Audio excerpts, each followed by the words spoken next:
Growing up, I always had excess body fat, and in the process of getting rid of it, I made a lot of mistakes and learned a lot of lessons. That's why I want to save you from having to go through the seemingly endless trial and error that I went through by giving you the top 9 things I wish I knew when I first started dieting and burning fat. And the first thing is that there are many diet foods and supposedly healthy food options that are actually high in calories and can easily prevent fat loss.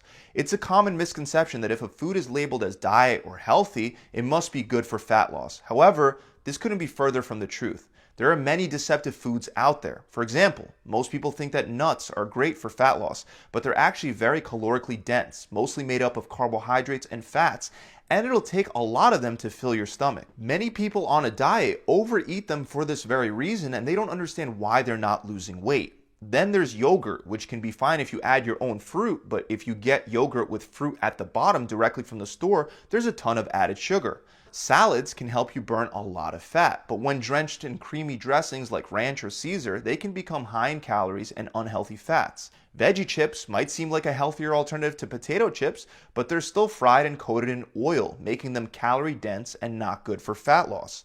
Granola bars also can pack a lot of calories, especially when they contain chocolate chips, dried fruits, or honey.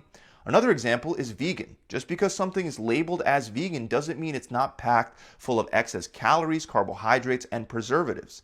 In fact, some vegan certified options are horrible for fat loss. So the lesson here is that reading nutrition labels, choosing whole foods over processed ones, and being aware of hidden sources of calories in so-called diet foods, these are all crucial steps to burning fat. Don't assume something will help with fat loss just because it's labeled low fat, low carb, organic, diet, or natural. The next concept that I wish I knew was that most supplements are not going to help with fat loss and at best will act as the cherry on top of an already solid diet and workout plan. Fat burners are one of the most profitable and oversold supplements in the industry, but they won't do much if you're not already maintaining a calorie deficit. Sure, some good fat burners can very slightly speed up the process, but many people don't feel good taking fat burners because of the typical stimulant effects. And if that's the case for you, they're not worth taking. Then there's creatine, which can give you some energy to lift heavier and train harder, but it's not going to help you burn all that much extra fat. Protein powder can be great if you struggle to take in enough protein throughout the day.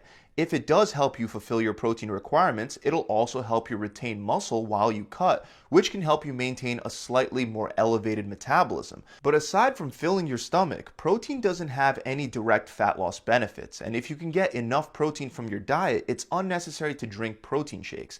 In fact, it'll only add extra calories. And then there's all kinds of carb and calorie blockers that are supposed to somehow minimize fat storage after eating a meal, but these don't actually work. The lesson here is to focus on your diet and workout program to see the fastest results. Another thing that I wish I knew before spending countless hours meal prepping and stressing about eating protein every couple hours is that you don't have to eat 5 to 6 small meals a day to burn fat. You can actually eat far fewer times, like once or twice. This concept is often referred to as intermittent fasting, and it's basically debunked the traditional idea of frequent meals being necessary to boost your metabolism. Your metabolism will not slow down if you skip some meals, and you won't lose muscle if you don't take in protein every couple hours. People that are able to stick to a plan better by eating 5 times a day should do that, but the same goes vice versa. 1, 2, and 3 meals a day can all work just as well as long as your totals end up balancing out. And that's actually something else that I wish I knew a long time ago. Burning fat is not about creating a deficit every single day, but rather about creating a deficit over time. Here's what I mean. Pretend that for your body to be in a calorie deficit, you have to eat an average of, let's say, 2,000 calories a day just to keep it simple.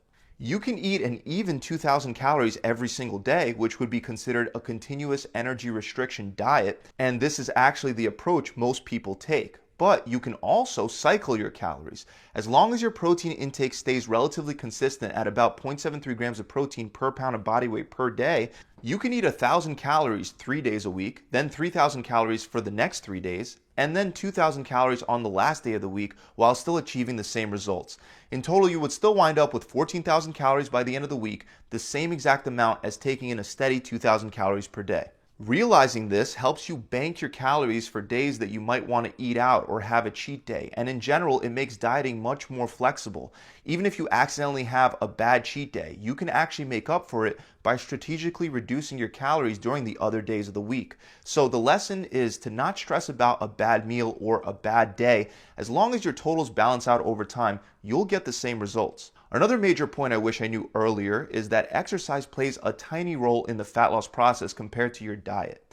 Your diet will help you reduce exponentially more calories than you'll ever burn through exercise. It's nearly impossible to out-exercise a bad diet.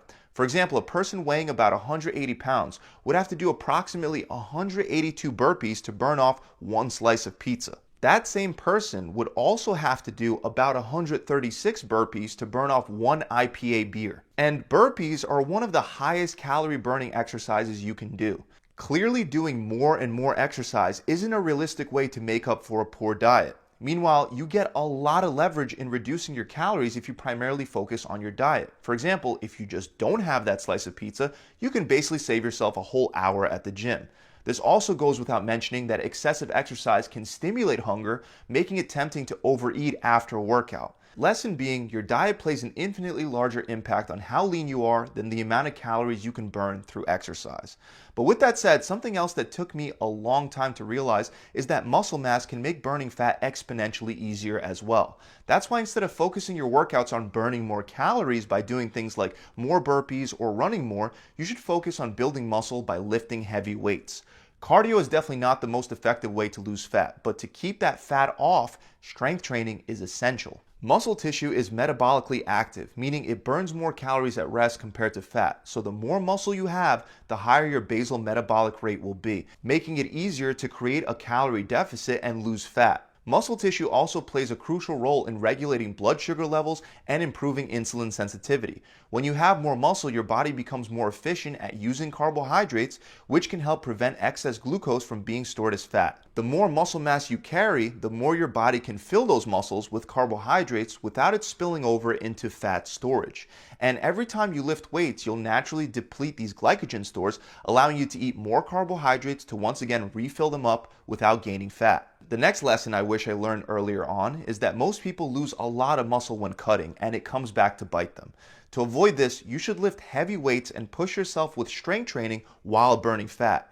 It's easy to feel tired and bummed out when you're literally restricting the amount of energy you can take in from food.